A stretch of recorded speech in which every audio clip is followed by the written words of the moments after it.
Okay, so it started, but actually, while we're just waiting, we're two things that are probably worthwhile. The first one is on Ken Lane that I talked to Chris Martin, and Chris Martin thinks that running the polyethylene line down to from what is it, 12? I think 10 and 12, a couple polyethylene lines to the catch basin. He thought fit in the septic system use that would be allowed under this money that he's got under that he loans out to people that the state has let us have and then said they don't want it back. So it keeps recycling it. And he said, why don't we let uh, Dave DeRocher see what it would cost to run a couple lines and let the town do that part of it. And Dave DeRocher just got back to me and he said that he's got a price of $800 to run. He thought it was one line. He's going to check to see what the second line, if it was at the two lines or one. But it sounds like he's ready to go. The guy that he talked to is busy through the middle of November. But what Chris was saying is let's use some of those funds, saying that it's going to protect the system in that whole area. So it's an upgrade for everybody's system by not having them flooded. And just give the town can be the one that put it in and just let the homeowner say, you guys own it. We put it in, but it's yours. And I think get rid of a problem. So that's one of the things that happened. And I'm waiting for Chris to get back to me. But ideally, Chris would go through this and release and do whatever it is put in place before he retires. So, so the next one is I did talk to Tyler Avery today on Dollar General, and they actually are interested in doing some stuff. But I told them, the plan you sent out it shows these chambers that look like big leaching chambers that are underneath the ground in that sedimentation forebay. And I said they're going to be flooded all the time. The overflow from it is is up on the top, so they're just going to be flooded with water, and they're not going to do anything for storage. And so as we talk through, what he would really like to do is is see what happens if he takes that 4-inch land drain that was put into the sedimentation area and get that so it goes right through and dumps right into that outfall that goes out to the catch basin in the street. And he'd also like to change that pipe that goes out to the street to just bump it up in size to 10 inches and see what happens for over the wet period. And then he's going to send someone out to do elevation so we can look at really what ended up getting put in an as-built of what's in there.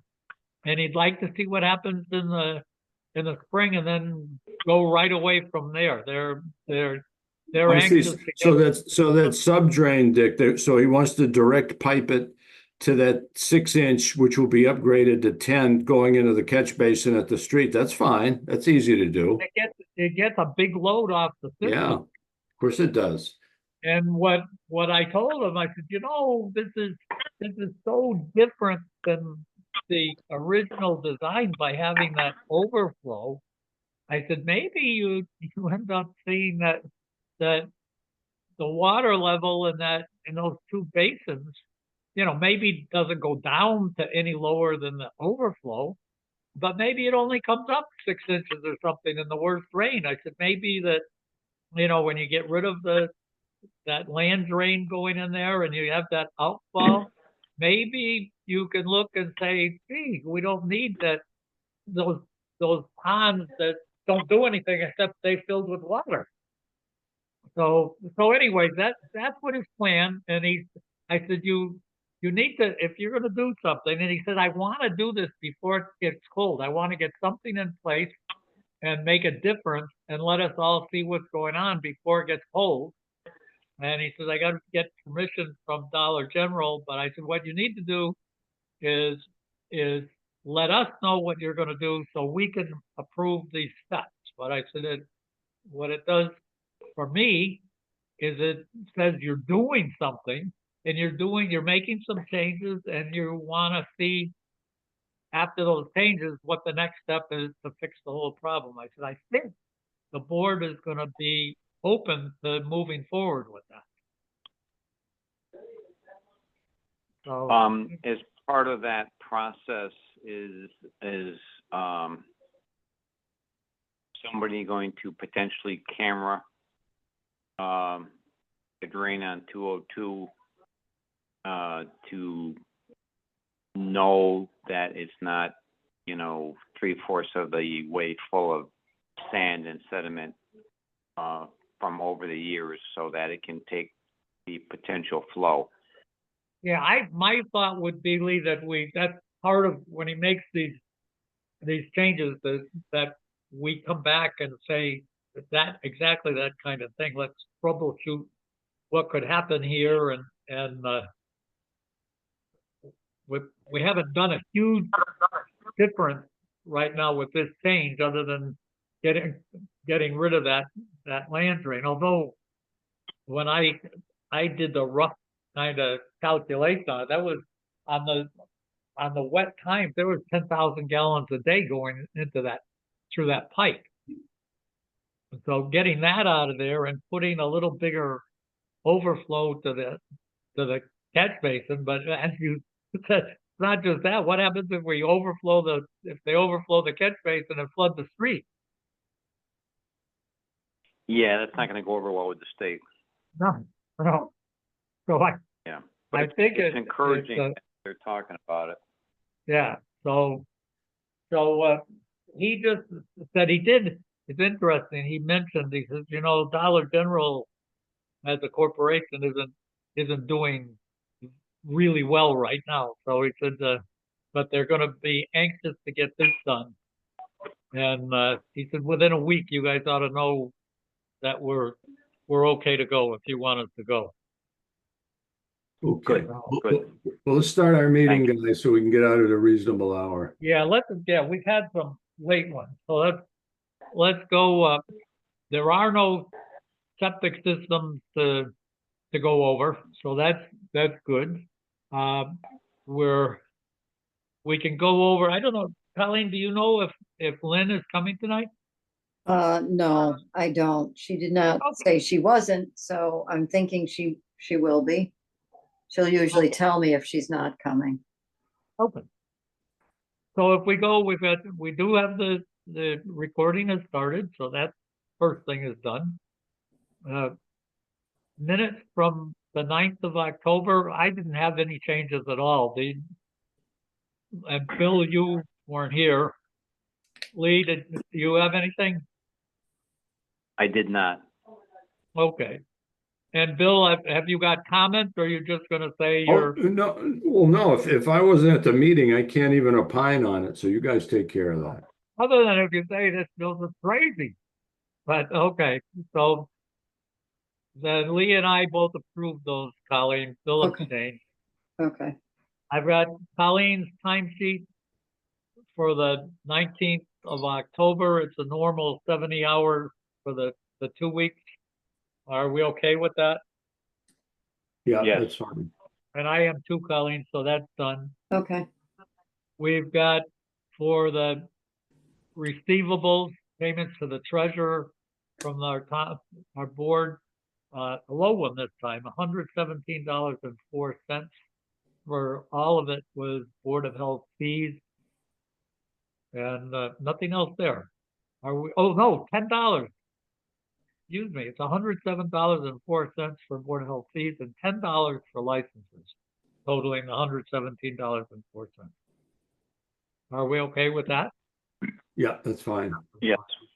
Me too, Colleen, so that's good. Okay, The next one is, Fred Marion. It's a bill payable. Fred Marion is plumbing inspections for $420 and mileage for $20.40, totaling $440.40. And Fred is given that's from July 2nd through September 20th. Are we set with that? Yeah, that's good. Yes, yes. And I yeah. am too, Colleen. So Okay. that's approved. okay. The next one we have is an application for a disposal system. It looks like it's through Josh Bugler. Alan Weiss reviewed it. It is for replacement, 2-compartment, 1,500-gallon septic tank and D-box, and it's at 133 Aldrich Street. Mhm.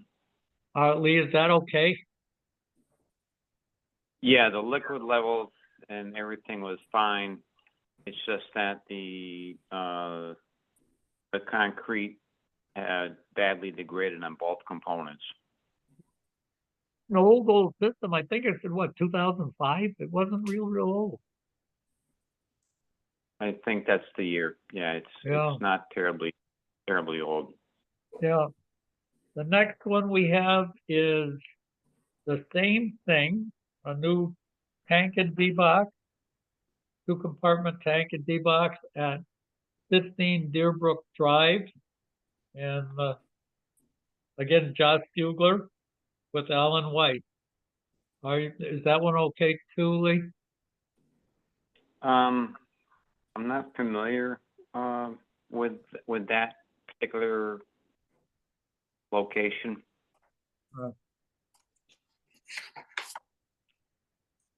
Now, were those two projects pursuant to a Title V? So is this going to remedy their defect on the Title V inspection? First one that I brought up must I'll- be, because that's what Lee said, but the second one, you don't remember, Lee? No, I don't recall being on Deerbrook Okay. for that, unless when Josh went there, it was just obviously worn out, and Alan oversaw the project as far as agreeing with him. You know what I mean? Yeah, my suggestion on this one, so we don't end up with the thing sitting for 2 weeks.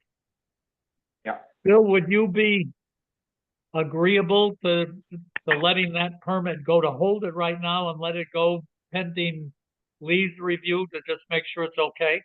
Yeah, of course. Okay. Yeah. Lee, I can reach out do to that. Alan. Yeah. So Colleen, that's Tomorrow what we'll morning. do. So Yeah, because I think Alan took a picture of the house and he took a picture of the D-box and a couple of things there. I took a look at that today. That's fine. okay, so that's that. Then All the right. next one, we are at Penn Apt. I don't see Lynn. I don't see her, no. Um, I just wanna, Lee, did, the fellow Lorenzo get a hold of you from 51 Forge Pond Road that he's working on?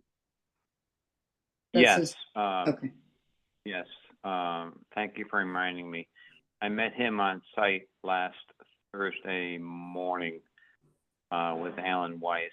Went over everything. We were there for probably about half hour or so. He was apologetic because of the confusion. The homeowner was supposed to do all the legwork, which didn't work, per as we will all know. But he's anxious to work with Alan and the town in putting in a correct system, given the parameters on that particular piece of property. and I think he called me today, and I told him to get a hold of you. I think he's ready for you to go back out there. Oh, okay. Yeah. First I've heard of it, but. Oh, okay. Okay. Yeah, I told him to All right. give you a call, but he was, yeah, he called the office, so. Okay. I went Okay. out there All right. another time. That is a really interesting little spot. The the two things that Bill had mentioned about the beaver dam, but if you look at the beaver dam, I don't think it certainly isn't 2 feet high, but I think with the low flow across it, I don't think there's any water differential across. I think the water's the same depth upstream as downstream of that. That's what I saw. Again, I was 100 feet away when I looked at it, but that's what my eyes told me, Dick. Yeah, it sure didn't. And when I looked at it, I said, I guess if there's no water flowing, it's like someone just built a road across it. It's just, Right. there's no differential. That's right. So the other that when you look at that foundation of that house, holy mackerel, that it looks like the doorway of the bottom level is only about a foot above the level of the pond, and I don't think it's 5 feet away from it. And it is one little foundation. Yeah. Yeah, it's not much room there. Yeah. And the guy Interesting. that I think is been complaining is I think it's the house that's just to the west of it, and that's the one that's just loaded up with cars, and it it certainly, if you're looking at potential for polluting the pond, that certainly is got a potential for that. Yeah, it appears that way. That's correct. Yeah. So, but in terms of us as a board, that this person is complaining to Colleen about that beaver dam. I do you do you people, Lee and Bill, do you see that that's a Board of Health issue to have that dam sitting there? You know, what I tell folks on the conservation end, Dick, is if the drinking water well's in peril, or if flooding the leach field's in peril, then it's a Board of Health issue. Yeah, If it's flooding the basement, unfortunately, it's not a Board of Health issue. yeah. So the question is the well in peril, or is the leach field in peril? Yeah. And in this case, if it hasn't raised the water level anyplace, nothing's in peril compared. That's right. That's right. So And then when the person complained, the last one, I guess, complaint to Colleen was that he was concerned that the snowmobilers were going to come flying through there and hit the dam. But I don't see that that's any different than, having a tree fall down there and have the snowmobile hit it. I don't see that's a Board of Health issue. I agree. I agree 100%. Yeah. Lee, is that your they're thinking too? Yeah, I mean, they're protected. I think they're still protected animals, and if, as Bill pointed out correctly, if those two components of the dwelling are not being negatively impacted, I don't think that's our calling to go in there and change that. Yeah, I would agree. I guess you could say if someone petitioned us, let's say the highway department said it's flooding the road and people were going to get hurt by driving on the road, I guess that would be a Board of Health issue potentially, but that's not what's happening. No, and as you said, which is, I agree with 100%, if a tree falls at some point, or several trees fall, which they do, that's something that the people out on those recreational vehicles have to be aware of, whether it was on the ice or in the woods someplace. It's the same concept. Right. Yeah, and I if you saw someone in a snowmobile breaking a hole through the pile of sticks on the dam so they can go through, I guess that also wouldn't be a Board of Health issue. Right. Yeah. Okay. Okay, I see that it's 7:15, and we do have a 7:15 appointment with, Damon Hopefully. That's on 126 South Street, the septic system.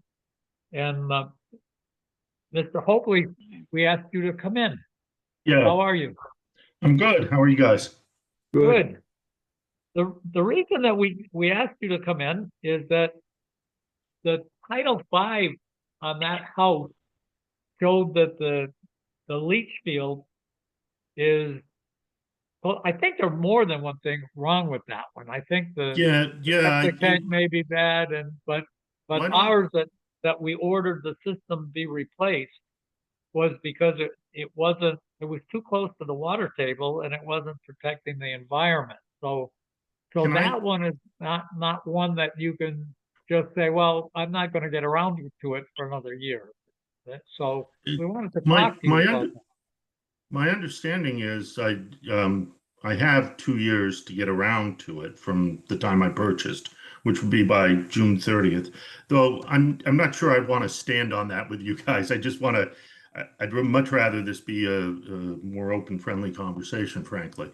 Um, I recall, I bought this house, I bought it for there's a purpose to rent to my daughter and my grandchild.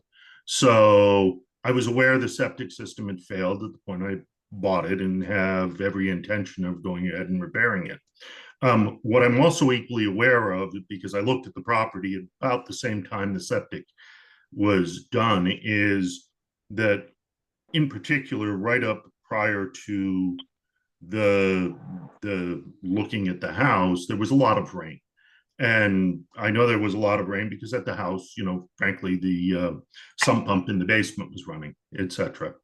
And running quite heavily, and obviously had been for several days, which wasn't shocking. I live in Central Mass, but I'm pretty familiar with the area. So what I was wondering a little bit is, it's been reasonably dry. I know this sump pump is no longer running and hasn't in ages. Am I allowed to go get the system retested at my expense and see if the result, in particular regarding the leach field, comes back differently? I know that the original inspection pointed out that there's some pieces of the concrete in the ground that I'm guessing look far older than the house is, because the house says it was built in 2001, and I know that can't be the case based on the reality of the windows and a bunch of other things. So I kind of get hey, we looked at the cement in the ground and said, hey, that's awfully old. So I'm trying to figure out what my potential alternatives are at this point.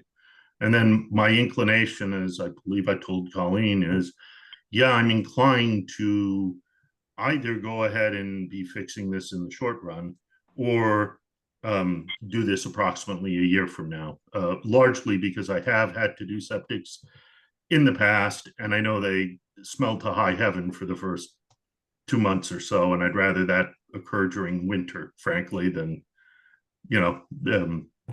have my grandchild playing around in the backyard when it stinks. Yeah, it shouldn't be smelling for sure, but the first step that you would take would be to hire a sanitarian or a registered engineer and get in there and do that. You've already got I don't remember the system itself, but it seemed to me that the tank was really old and corroded and undersized.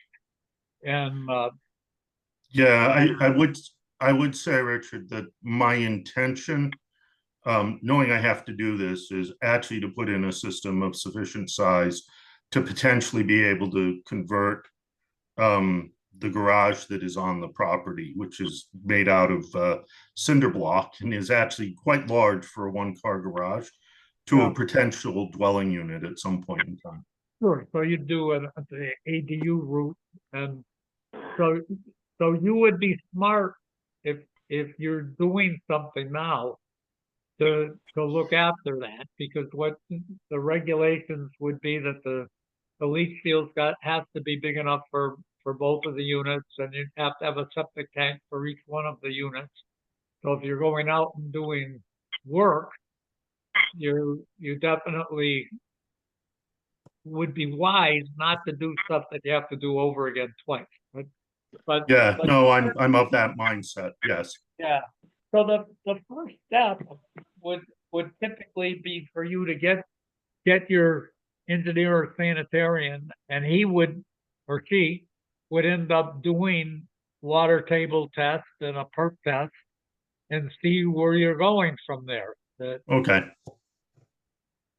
And that in our case, once when Title V, I'm not even sure. I think yours may have said it was a conditional pass, and it's the Board of Health saying no. This one, even though it's a conditional pass to replace their various components, we're saying it's not protecting the environment properly because it's too close to the water table, which means it's not just you're now under an order from the Board of Health to replace it. So your first step, one way or the other, is to look at what's in the ground and figure out what you have to do. But when you said it's a little drier now, it's a lot more than a little drier. When we haven't had any significant rain. And Yeah. Hey, folks, I have a question. So this is 126 South?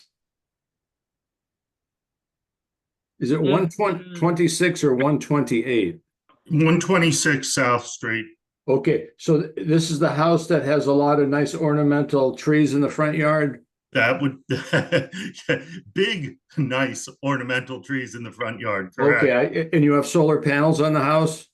Yeah, yes, and on the garage. Okay, I'm looking at the right house then. Okay. Yeah. Dick, I think that was Ted Zahusky's daughter or something really? built that house about 25 years ago. You think it's only 25 years old? Oh yeah, I remember. I was on the Board of Health when we permitted that back around 2000 or maybe 99, 98.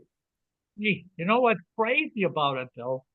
I would have been doing perk testing then, and unless they did something about trying to use an existing septic system, which maybe they didn't. Maybe someone said, gee, there was a house here, we want to do something to it, and we're going to reuse the septic system. But it would have been a perk test, and I know if you look on the other side, you're starting to get into that time with LaFlamme's new houses. Oh, that's that right. are there. That's right. And that was those were all high water table. Oh, now 126, the house is elevated. I recall the house is quite elevated. Yes. Okay. So the answer really is, maybe something funny went on with at the perk test at the Title V that was not indicative of what the soil is really like. And again, the same answer, Damon, is to get a sanitarian or engineer. Yeah, no, I hear that. I mean, truth to tell, the land as a piece of property is rather nice in terms of it's very flat. It's got those ornamental trees, etc. The reason for the question is I'm hoping I don't have to add a big lump of dirt to raise the ground if I can avoid it. Again, you start by getting a person to go in and look at what it's like, and the Board of Health witnesses it. And as I recall, as you head further to the north, I think the houses have elevated systems, next door to you on both sides. Yeah, I'm looking at 124 right now, Dick, on Google Earth, and 122, and it does not look as though those systems are elevated. Again, it's hard to tell from the aerial photograph, of course. Well, it's the same answer, though. The first thing is to have someone dig a hole in the ground and have the Board of Health there and pour some water, ready to pour the water in it for the perk test. And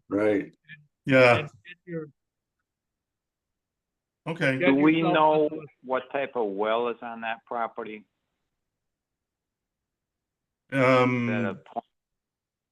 In terms of what question. A shallow point versus a deep Well, artesian. I'm sure that's a bedrock well in that area. There's no soils that would support a well point there. No, it's worth the question. You probably know, do you, Damon? Is it I a don't. artesian well I or- don't. I had the water tested and it tested clean, but I don't know the exact nature of the well. Yeah, Okay. Colin, you couldn't find a septic design on this one? Um, we don't know whether I the don't know. guy doing Because the I think- Title V. I think Bob Sheehan Senior did the design on this. I probably have it on file.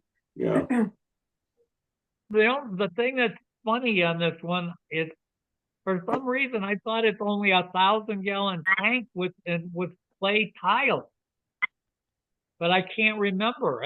But if that's the case, you're talking about a 70-year-old system. Yeah. So here's the thing I would say is like the house property says it was built in 2001 according to the deed card, but recognizing the windows in the house, nobody in 2001 was putting the style of window that is on that house in that house. I remember those windows as a kid growing up back in the 1970s. So I'm pretty sure, just looking at that property in my own mind, that it's like, yeah, this is one of these tract ranches that was built back, 60s, 50s, 60s, 70s kind of time frame. And, as far as I can tell, I'm guessing that the septic system is original from that time frame, not from So 2001. maybe you have somebody that had a foundation that they rebuilt the house on top of an old foundation and Maybe. to keep the septic system. There's probably more history to this than we recall. yeah. Yeah, the reason I say, I This don't. was Steve Zabin's house, I think. Yeah, just the window style is very, very reminiscent of. It's got the old storm windows on it. Yeah, Lee, it's right across the street from Bill Johnson's father's house, directly across the Oh, street. I know it. And I think it's Steve even Zabin. maybe I think that's you're right. I think you're right. But that's the answer is still the same. Yeah, I get it. You want to Yeah. have the person poke the hole and see what we're doing. He or she may say, you know what? Then when you called out, whoever called the water table was too close to the septic system, and once you move 20 feet away from it, that's not really what the water table was at all, and we're not in trouble. But Yeah. Yeah, no, I get it. I will go ahead and, as you guys recommend, I'll go ahead and get somebody in to take a look at least getting me to a design point where I understand what I'm up against and what I need to go ahead and get done. yeah. So at least you'll find something else. You may not find bad stuff. You may find out good stuff. Yeah, no, I get that. And right now I'm just looking at it as, all right, there it is. It needs doing. And I accounted for it when I bought the house. So it was one of those things that I was aware was going to need doing. Okay, then have a good night. Thanks for stopping in and visiting. No, thank you guys. Okay, Thanks thank for you, answering my Dan. All the questions. best. Good luck. Thank you. Thank you.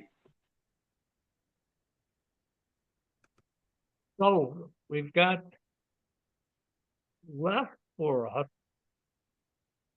is we've got a Title V at 154 Bachelor Street by Alan Weiss that failed. The Title V says that it's a pit at the bottom of the pit below the water table. Is that Yes, that's correct. That's so? accurate. So you're okay with that failure, Lee? Yes, I am. Thank you. Yes. I'm okay. Bill, are you okay with Yeah, that one? We yeah, can of accept it? course. Okay. Of course. There is a meeting on Friday, the 25th at West Street School for our new offices. We've got a time period that's been given to us for 11:30. That apparently somebody has to go. Colleen's interested in going. But is Colleen, anybody from, I move that you go on our behalf. Second. Well, as long as I know Second. what you, what your input is. well, Colleen sent some stuff out for us. She got in touch with the folks in Northampton to ask what they were looking for. And Colleen has come up with 1,000 square feet for the board and needing an exam kind of room that's got ventilation that ends up being negative ventilation to the outside in case someone's sick in there. Yeah. But 1,000 square feet is, how did you end up with that for a number? It seems small to me, Colleen. If we look at a health director, let's all of us look at a future state board of health. And Well, let's assume- let's look at some sizes first, Dick. right. The building we work in on conservation is the old Carnegie building. Okay. That footprint's about 40 by 40. That's around 1,600 square feet. Okay. That's a good sized building. It's got good ventilation. I think that's an acceptable size. So that's 1,600. Now, let's go on the other end. In Kellogg Hall, remember we're in the silo? Yeah. Yeah. The silo is probably 80 or 100 square feet. So that's clearly too small. Okay. And that didn't include storage, so that wasn't the only space that we had. Well, that's right. Now how about the current You say, Bill, I'm gonna guess that room is more than 20 by 5. But No, I'm saying in the telephone company building, your internal Board of Health room, how big is that room? I think that we said, and this number you guys came up with last January, January of 2023, when we talked about it, when they were asking. I didn't come up with this number, but let's see, we said it was around,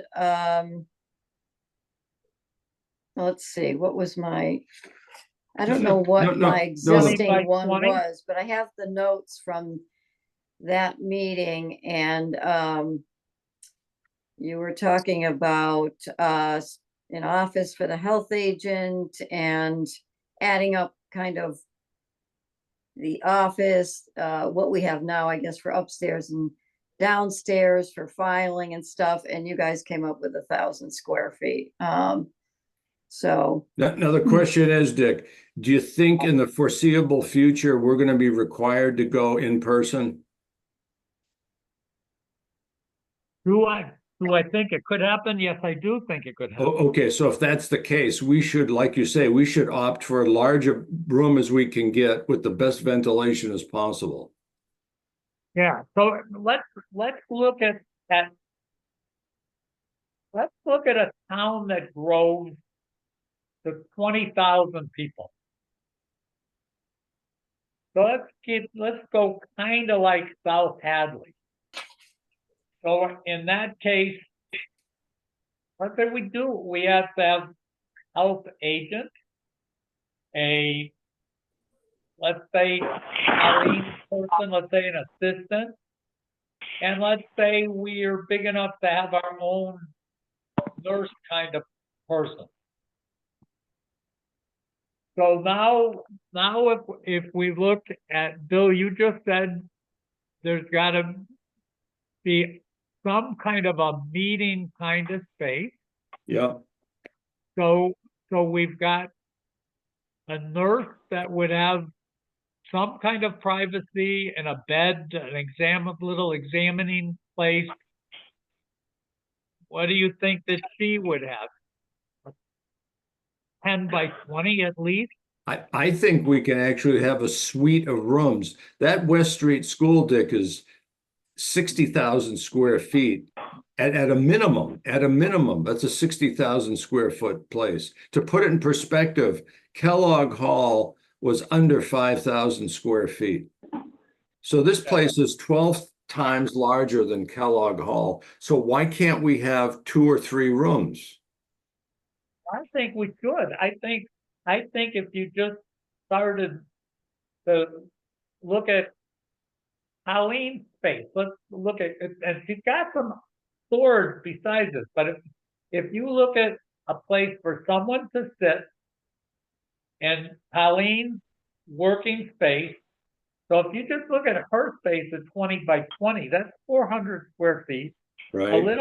A little waiting spot that Colleen has a spot in front of her, but that's another 100 square feet. So now you're at 500.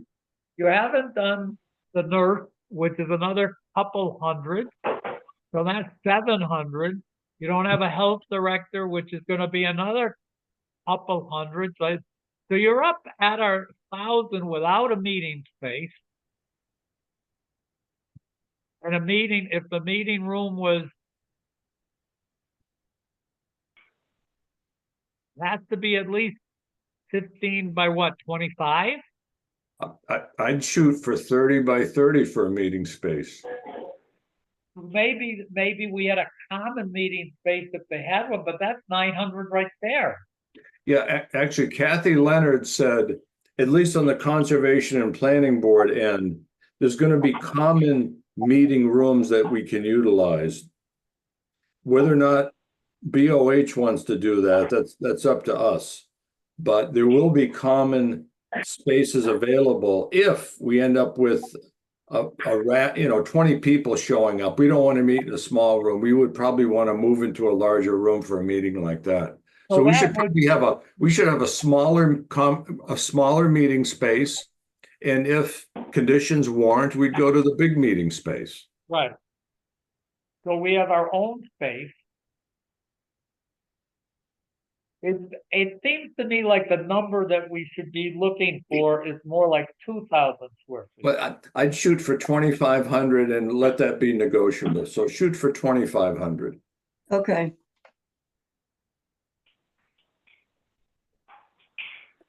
What is your thought, Lee? Do we know, or do we have a guesstimation of what the average size classroom is right now? Is it 40 by 40, or does anyone have any sense? I don't know how large the classrooms are. People have said they're they're pretty large, but I don't know how big they are. When I walked in, I think there were at least three 8-foot windows in there. So maybe 25 by 25, 25 by 30. Yeah, actually, let me go on Google Earth. I might be able to measure it on Street View. So, I note which may or may not be of any value. As we are having a small conversation with shared services, and the potential, which may be far away, and unless I misinterpreted the scope of things, that the shared services may be down the road go forward and have boards of health in towns like this no more. So is this something that everyone's, not us, but is the town on board with us doing this, and in 5 years it may just be gone, or I don't know the time frame if there is such a thing? It certainly said shared service, but they absolutely have not said for the Board of Health to go away. Please. Okay. And Okay. my question would be, if you move from a little town to a medium town, then Yep. then it starts to become different. Then if you've got, let's say there's enough work for you to have one nurse all the time, but you have to, crank up to 3 nurses sometimes, then you go Mhm. out, Yeah. or if you need, extra services, I would think that the shared services would tend to say, okay, let's spread people out the way they need to, instead of having this huge thing in the middle where no one's ever close to where they have to work, versus let people be close to where they have to work at least half the time. Yeah. I got you. I got you. I Okay. did hear from some of the meetings that they were having regarding the renovation that they may try to put certain departments together, and I heard them mentioning putting the Board of Health with like the building department and conservation. So I don't even know if they're, No, I don't, they're putting planning and conservation together. Dick, by the way, I'm on Google Earth Street View. You're right, it's 8 windows across. They appear to be 3 feet wide. I can't measure it or this imagery. It looks as though the room's 25 feet wide outside. The outside dimension of each room is 25 feet. And assuming it's a square room, it's 625 square feet. Yeah. That's what they kind of look like to me. Yeah, I'm looking at it right now.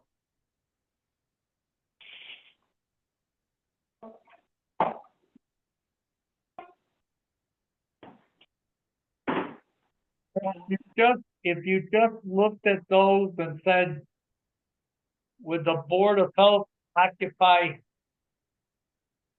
2 to 3 of those rooms, including a small, if that one of them was a small conference kind of room?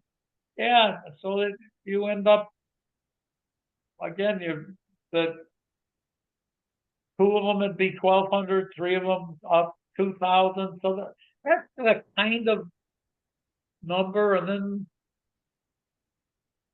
Yeah, and again, you can put an interior partition wall in any of those rooms very easily and cut them in half. So there's a lot you can do with those rooms. but in terms of Colleen going, it seems to me that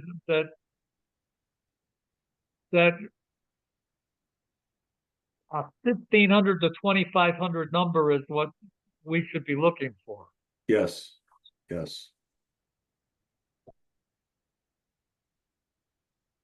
If someone starts to say, as you said, group them together and say, is there a reason that the planning board and conservation and Board of Health can't all have the same room? Or certainly if you said, gee, we're gonna have 2 little rooms there, and then there's gonna be a big room for even more people, but out of those 3 groups, could you take 2 little meeting rooms and 3 of you manage that? You could, I have to believe you could do that. It probably would be harder to say 1 little room, 1 little meeting room, and the 3 of you guys all make sure that you're using that efficiently. Yeah, I think you'd have conflict.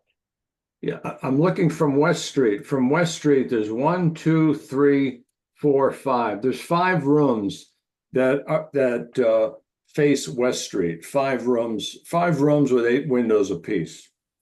Okay. That's what I'm looking at right now.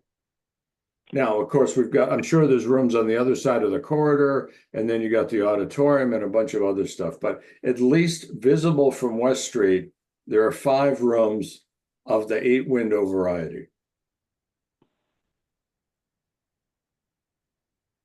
Well, And on the other side of the building, you do have the old office space in the original footprint of the building. Okay. which was the principal's office, vice principal, and then there's a small nurse's office there already. Right, and then there was the teacher's room that was just before you go down the stairs. Exactly. Yeah. And I just look at this whole thing and say, if you ever looked at, I ever looked at something to say, how can you move us into the 22nd century? It wouldn't be to say, let's move back to the 19th century and start with that building. But No, again, it's a brick building, Dick. Brick buildings are very valuable from a maintenance perspective. But you're right, it needs all kind of energy retrofit, that's for sure. yeah, but the part that you're looking at West Street still isn't a brick building. That was the newest addition, and it was much more, built kind of like the high school. Yeah, oh yeah, no, it's brick veneer over structural steel, I know that. But Yeah, again, it sure beats having a wood frame building, that's for sure. yeah. And somebody's gonna have to look at it and figure out how to, you're right, do the energy work on it and see what it's worth. Yeah, But from our standpoint, it seems Colleen's gotta go someplace on Friday. And if we give her a number that again says 2,000 plus or minus 500, and we really don't want to go back down to 1,500. Maybe you say 2,000 to 2,500. That's what I said. Start at 20. It's like, again, it's like buying a car. We'll start at 2,500 and they can negotiate down. Yeah. Yeah, as they start looking at all the pieces, like the common spaces and the danger would be if you just build it for an 8,000, or I don't know what our population is now, maybe 8,000. It's And, less than that, I think. And maybe I used to do it all the time when I was doing for COVID, but maybe it's 7,000, 6,800 or something. I think it's in the 6,000 Like still. 6,000 Yeah. something, I think. Yeah, I think it's about 6,400. Anyway, that's Yeah, so if you look at that and think that it's gonna stay there forever, maybe it is gonna stay there forever. But if you look at how other towns are growing, it seems unlikely. So if we're gonna build something, I think we ought to be careful not to build it for today, but to build it for the future. of course. Mm-hmm. Mm-hmm. So Colleen, it looks like you have some marching orders. Looks like you're the one that's going, and Okay. 2,500 is what we're looking for. Okay. And let them come back. Okay. But what is important is we definitely need some privacy space, and we definitely, because sick people can be coming in to here, that we have to have unique negative ventilation. Actually, it's a closed ventilation system. You don't want to be sucking all the bad air from everybody else's area. What you really need is a system that's designed that's got some positive flow. The room itself is positive compared to the rest of the building. That's right. Dick, here's what we should do. The four of us should be sitting near the windows with the windows cracked open and air blowing from outside across us into the crowd. That's what should happen. So we should be deriving our breathing air from outside, not So inside. that's what happens with the proper ventilation system. Yeah. You take the air that you condition, that's good outside air, you blow it in, and you end up making it so that your you're isolated from the rest of the building, and you make it so that people in the room that the sick people are ends up being negative and venting directly to the outside. Right. But it's a unique environment.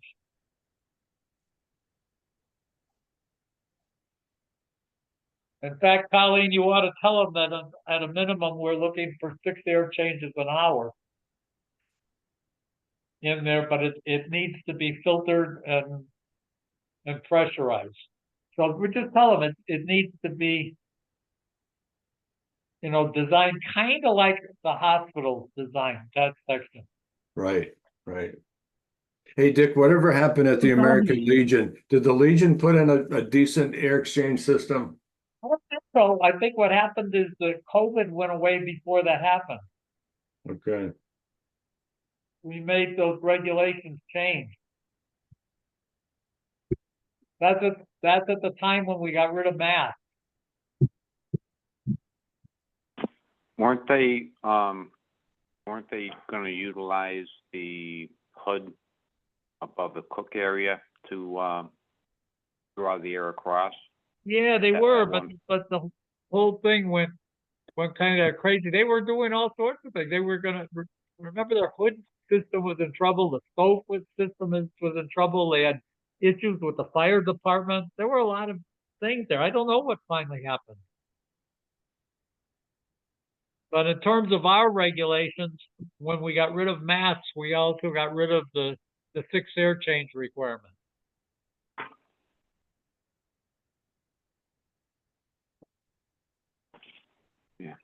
Actually, I'm looking at a bird's eye view of the building right now. And you guys know, I'm not too familiar with this building, but there's a courtyard in the middle, a nice courtyard in the middle Yeah, with a big pine tree. Yeah. Yeah. And I'm looking at all the ventilation hoods on the building. There's probably 20 of them scattered all about. if I were to guess, Bill, I'm gonna guess that each one of them was its own little standalone, and probably, the latest work kind of thing that I will help you right now. If you look at me in 5th grade, I would have been, what would you say, 11 years old, maybe in 5th grade. So that puts you at, yeah, 50, maybe 58, 1958, 57, 56, something like that. Okay, okay. That would have been the newest one.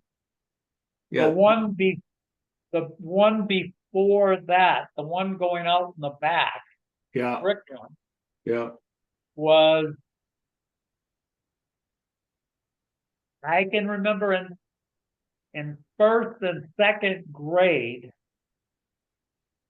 which would have been Korean War time, we were in the hallway for air raid kind of thing. So that would have been 52-ish. Yeah, that projection out back, I'm measuring it right now. It's 150 feet long. Yeah.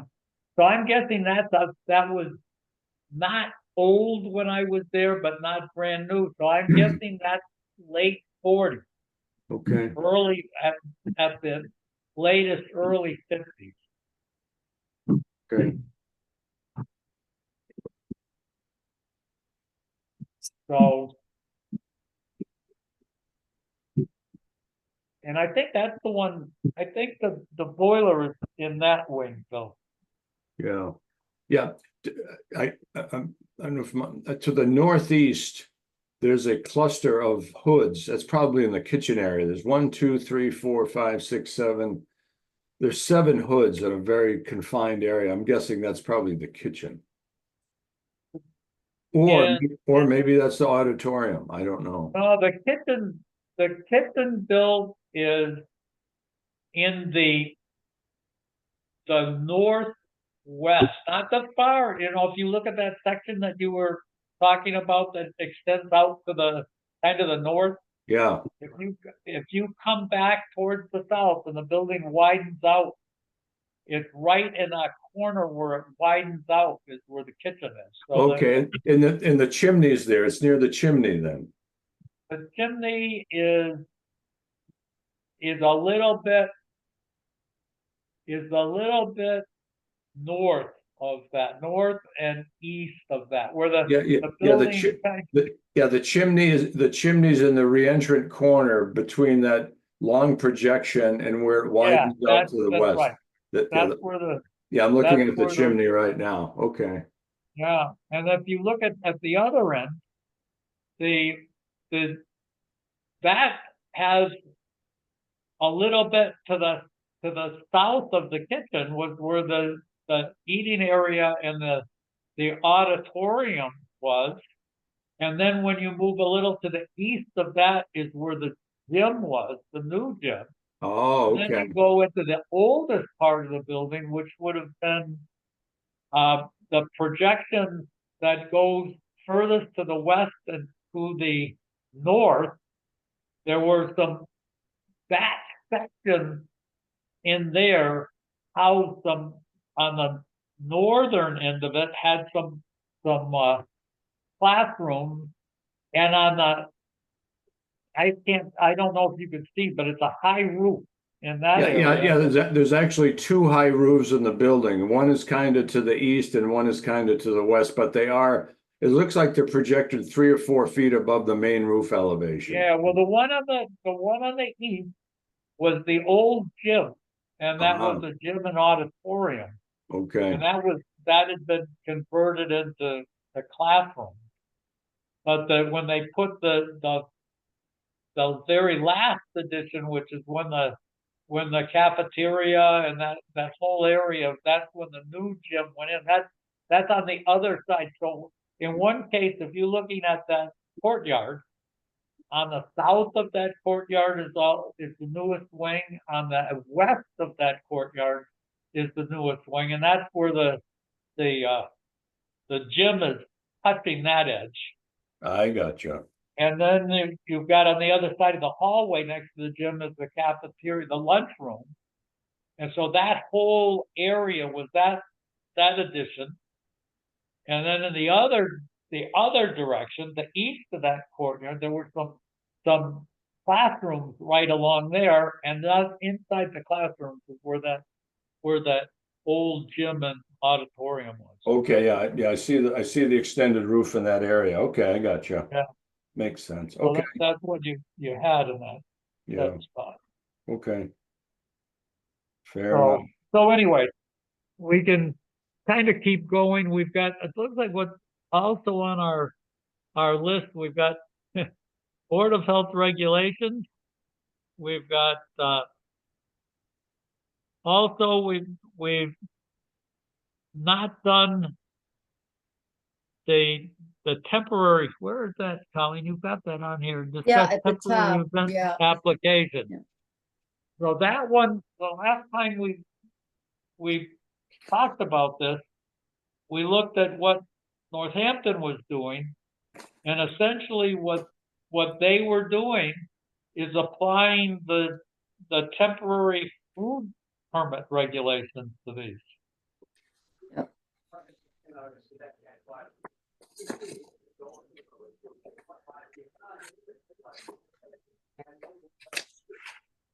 Is that, which is a lot different than what we were kind of touching on it, but we weren't doing it to the extent that they were doing. What is our thought on it?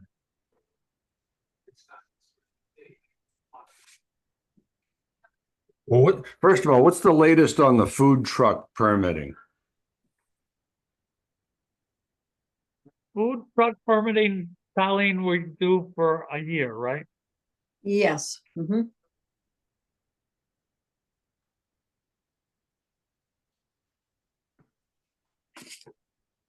So are we allowing the city of, or origination for the food trucks to do the permitting, or do we have, are we permitting in addition to the city of origination? We do an addition that Lynn goes in and inspects them. Okay.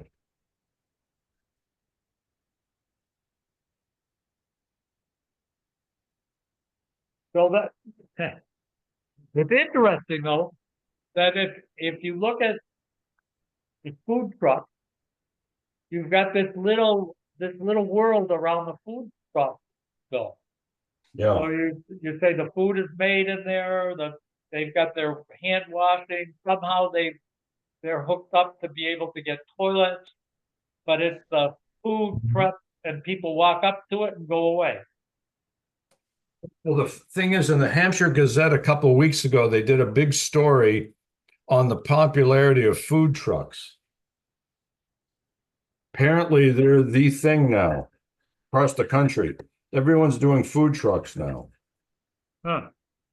So, for what it's worth. So I can see why some people are saying, I really don't want to run a restaurant, so let me just bring in a food truck to serve my clients. And in fact, if you go to the Cape right now Yeah. and go out into Truro where they've got a winery, they've got a thing that it may not be very, very different than Jim Tromke's. And they're doing it. They don't prepare any food. They're doing it with food trucks. You know, Dick, next time you're down there, you ought to poke around, you know, to talk to the operator of the food truck. Just ask them, say, who does your approvals and your permitting, and find out if indeed they have a permit in Truro, or whether or not, if they're from Provincetown or elsewhere, if that's where they're. I'm just curious to see how other towns do this. You know what? Let's give Paulina an assignment. Why don't you call up the winery in Truro and see what they have to go through? All right. I'd have you go to the Truro Board of Health, but it's such a little town. It's only like a 500-person town. But it would be interesting Yeah. to just see what that winery is doing in a little Yeah. town. Yep. Mm-hmm. Yep. Yeah, I can do Always that. was hoping you were going to send her down there for a week to investigate. Yeah, Yeah. right. Well, that's what I was really wanted to thinking. Go. We'll put her on the payroll to go down there and investigate, of course. Yeah, I'm going down Yeah. tomorrow, but I'm not going to be. You know, it's probably not even going to be open when I'm there tomorrow. But it would be interesting to see, since they absolutely had a food truck, and in fact, my sister-in-law was going to have their after rehearsal, a wedding rehearsal party there, and they got all screwed up because the food truck got screwed up. But that's how they were gonna do it. So it probably wasn't very, very far away from what Jim Tromke's doing. Right. Mm-hmm. Speaking of the local winery, has anyone What did heard they- any progress on the promised Yeah. Bill, I think you Installation. weren't here. Wasn't here at one of those meetings. And that one, at that meeting,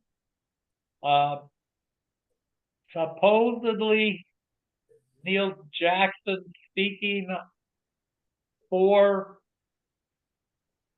Jim Tromke said that what he would like is he would like to design a septic system for the house and for the wine, whatever we call it, wine house or whatever. And he would like, and we said, well, if you're looking at common septic systems, you're going to need 2 septic tanks, one for the house, one for the building, and regulations about separate, not being able to sell them and Right. common water supply, but what Right. Neil said is that he would like, Jim Trupke would like to get that designed and approved and would like to be able to put the 2,000-gallon tank, which would be the proper size for the wine house. He would like to be able to, for a very short time, use that as a tight tank with some agreement with the Board of Health saying that at whatever, next June, the whole system's gotta be installed. That's what, and if I recall, Lee, that Neil said he was gonna hurry up and go out and get it designed and back to us for approval. Is that what you recall? Yeah, there was some chit chat about it being in the ground by Halloween, which obviously is not on the agenda since we've heard nothing back. Yeah, But my going forward though, the house itself would have to be a 1,500-gallon tank.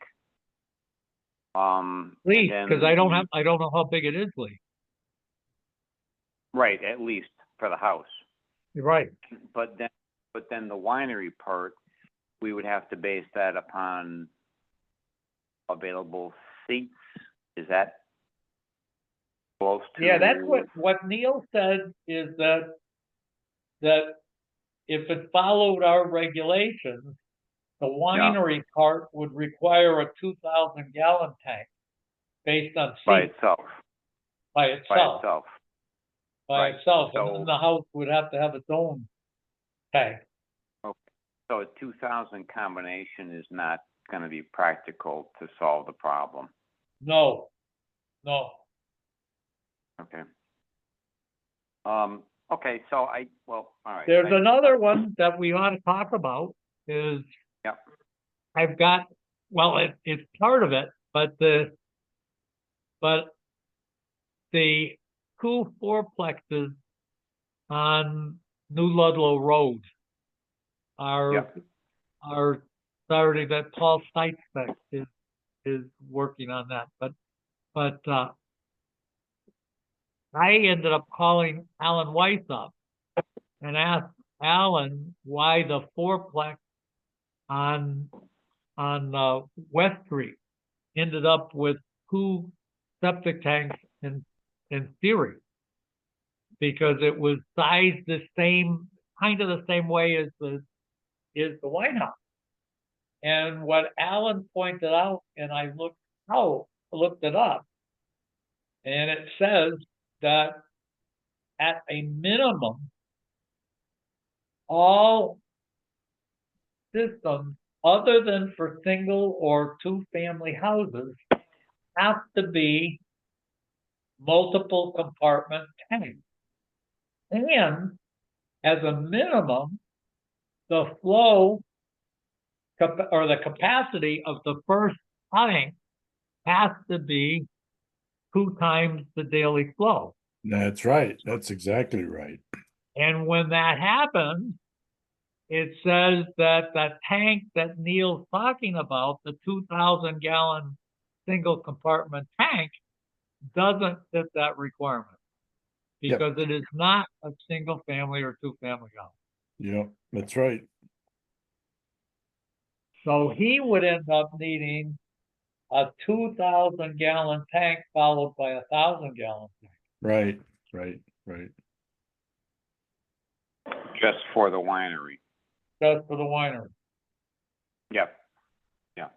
Okay. Now, I guess if that's what the design is, if he says, "Gee, I'd like to put the 2,000 in now rather than the 2,000 and 1,000, and I'd like to do the 2,000 for the first 6 months until after the winter," I guess if we wanted to, we could talk that through. But just for him to remember, the 2,000 isn't going to make it. Right. By definition, it's not going to work. No. Okay. So, that, in your, even though it's not on our agenda, well, it's old business, but are we in a spot that we should be getting in touch with Mr. Tromke and again, it's Mr. Tromke, because we don't have any relationship with Neil. He doesn't work for the board. He's not in contract. The only person we're dealing with is the owner of the facility, right? I would agree. And unfortunately, we're approaching month 5, behind scheduled here, as we all know.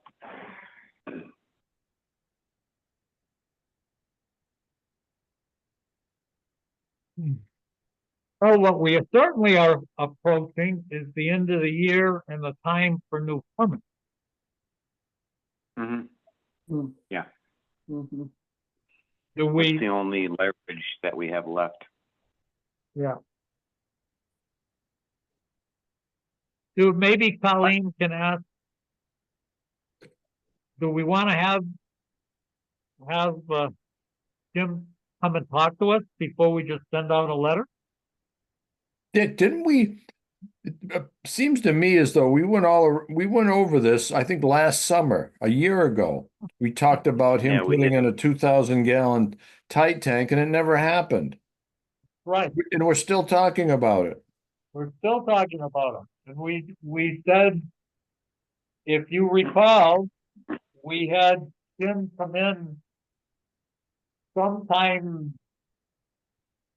near June because a woman complained because there was no light on one of those porta potties. Oh, that's right. That's right. And Jim says, why are you calling me in? I had until, I can't remember the exact date, but let's say I have until the 1st of July to get this thing all designed and ready for you guys, and you're calling me in, giving me a hard time. And It was that's July. where I think it was July last year. I think we started talking last year, but Yes. we definitely had a thing that was this year. And he was supposed to have the whole plan in place on the 1st of July. And now, that's where Lee just said, we're now approaching 5 months after the deadline that he said he was gonna do, that we agreed to. And now we're saying, gee, we'll be lucky if we get it in next July. Yeah, I mean, it's a little disappointing that we're still talking about it, and that we appear to be trying to work with this business, but the other side of the relationship doesn't seem to want to work with the board. So, Well, I mean, I think, we're not with too many options here. We're being played on this thing. I agree. If it was a new company or a different person or a different whatever, not it would be a big difference, but I just think that it's getting old, and we didn't create the problem, but we have to create the solution here, guys. and certainly I don't know whether you say we're being played or whatever is happening. What we do know is the problem didn't get fixed. That we know. Hard to tell what Yep. the reason is. We can only surmise that not spending money is in the best interest of the owner, but we don't know that. We can only surmise it. But Yep. that's why it would seem to me, remember, the next meeting is the day before election. I sent the thing out. It's next Monday, not next Tuesday. Mm-hmm. My suggestion is that talking to Jim, mano a mano, is is a better way than, and probably a faster way than sending out emails or letters that, I don't know what you guys think, but No. it seems to me like having No, them I talk to mean, us next meeting would be appropriate. absolutely, I agree 100%. Yeah, I just find it a little frustrating that somebody who is, you know, on another board in town, I just, being naive, thought there would be a different outcome, that's all, you know? Yeah. Are we in a spot to save time that we should ask Mr. Trumke to have his engineer at that meeting also? Yes, yes, have both of them at the meeting, because otherwise one of them will pass the buck to the other one. So have them both there so we can get answers from both simultaneously. Yeah, and if we start looking at timetables instead of saying, well, I'll have to talk to the engineer and see what he That's can right. done, That's right. then we get a chance to have established a schedule and an agreement and a measurable thing that we can do something about. And we can talk about what happens about not granting permits. Yeah, I mean, yeah, good points on everyone's comments, for sure, that we want to be cooperative and get this thing done, and having both parties at the same meeting, us, them, achieve the goal that we all have. You know, have the business be open, be successful, but also be good for the guests and the environment. Absolutely. I agree. I think of the three of us really want this business to go. But we don't want it to go in a way that it becomes a public nuisance or people get sick. And it's got to be something that Mr. Tromke is a good corporate citizen. Hmm. So, okay, so that, we'll do that. We've got our special event. We'll get some information on that. We still haven't done anything on the Board of Health Regulations. That keeps going and going.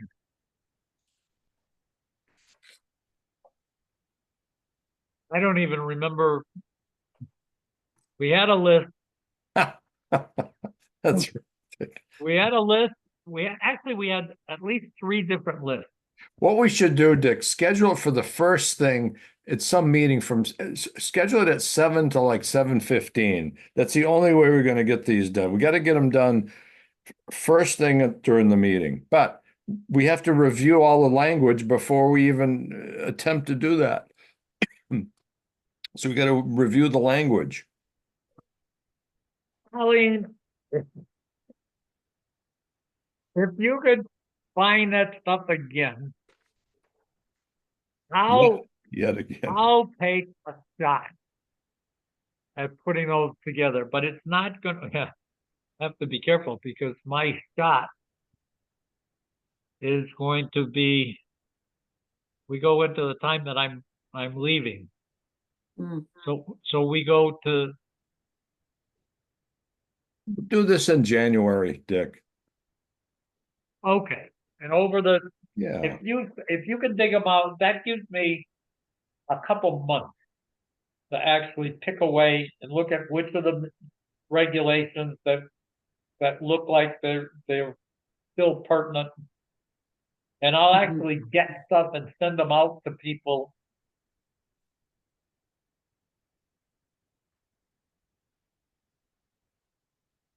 And we'll actually get it done. Mhm. Mhm. So if we do this, let's say at 6:45 to 7:15 or so, at a couple meetings. That doesn't necessarily have to be recorded, does it, since it's just an internal discussion? Oh, it We has can to start be. It would have to be if we, as soon as more than two or more of us meet, it's gotta be, there has to be minutes. Oh, It's Oh, gotta okay. be I at a thought I was- posted meeting and there has to be minutes. oh, yes. I was just thinking because we're having a rough discussion on fine tuning these things, we could, you know, run through it, back and forth, rough out where we're heading with these regulations. The only way you can do that is if we can't do it together. You could get through some stuff that if we sent stuff to Colleen and she sent it back to Colleen, and we kind of go at drafts that get sent out and we don't discuss it and we don't vote on it and make any regulations, that we could clean it up. And with Colleen being the person in the middle, that we don't end up talking person to person other than at a meeting, then we Okay. could make some headway. But we have to be really careful that we don't do it in a way that you know, the purpose was to make sure that the townspeople didn't get a chance to be involved with it. We have to make sure that we don't even come close to trying to defeat the intent of the open meeting law. We have to absolutely stay within that. Oh, no, that's, yeah, I get you. But, and that's, you know, nowhere near my, my thought process. I'm just trying to think of. No, but we just have how- to be careful that we don't, by accident, fall into it. Yep. But, yeah, So, yeah.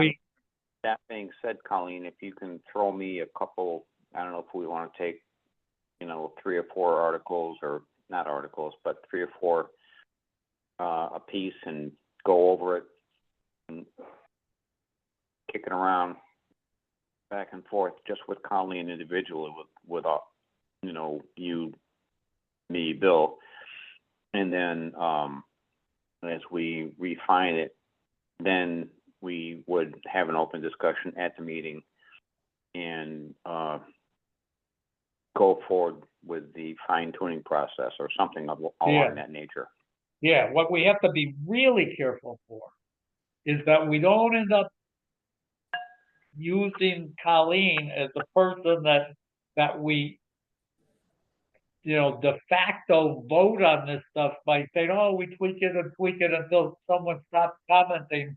And then at the meeting, we show up and then poof, we adopt the regulations, because that will clearly be in a spot that we in effect made the regulations, you know, adopted them outside the meeting, and then we just hurried up and had the meeting and adopted them. So that even though they've already been adopted, they're already there. We're just summarizing what we have and what we're throwing away. But we have to be really careful that we don't bring it to the point that we said, okay, we all are happy with this, let's just adopt it. We don't want to do that. That's a violation of the open meeting law. We can't do it. Okay. So it would be better if someone said, oh, I don't think that's a rule anymore. That's passe and it never made it, or we probably could get that. We could tell Colleen, say, we don't think that one belongs on the list, Colleen, and she could cut it off. And then at the end, we could go and say, here are the ones Colleen cut off. Let's go over those and make sure. So we could do it that way. And then at the meeting, we post it and make sure we discuss all those things and be very careful that we haven't adopted anything even though they have been all adopted, they're all there. That's kind of the difference. These aren't new things that we're gonna do. They're things that we have that we're gonna throw away. But anyways, let's give it a shot. Colleen, if you can give me the list, the best one you have, for Yeah, the lists, I can give it a cut over the next, couple months. Yeah, send it to me too, so I can look at it as well. Yeah, and Yeah. maybe that's what, maybe the way that we do that We should all look at is it. to say, Colleen, if you send it to I agree.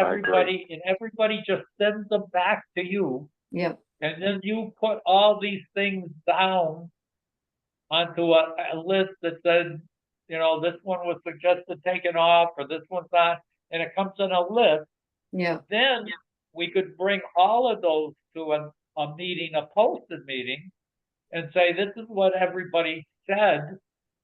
What should we do? Then there wouldn't be any. Then the list hasn't been tweaked. mm-hmm, It's just until we did it at the open meeting. And then we would, Okay. then you would be the only person. It wouldn't be the individual members of the board. You would just be compiling that list, and then we'd go over the list at the meeting. And then we could go through and say, here's one, does it go on, does it go off? And that way we do it without making any decisions. So we don't, so the goal won't be to have a completed list that we've agreed on. The goal will be to have the complete list that will say it stays on or stays off or comes off. okay, So that's a very different thing. So we're not looking to find the final list. We're trying to find the list that we have right now that's floating around. okay, mm-hmm, Okay. Then we won't, if we do it that way, we won't be in violation. Okay, if that's the case, we're kind of at the end of my list. Yep. So again, our next meeting, we chose to be Monday because our next meeting was gonna be on the 5th. So it's on the Yeah, 4th, and Election. that's what we Yeah. chose to do. Monday the Yep. 4th, yeah, Okay? Sounds good, folks. Yep. So good night, everybody. Okay, Hey, good. everyone. Thank you. Have a good weekend. Okay, Yes. everyone. All the best. All right, folks. Okay. Thank you you. too.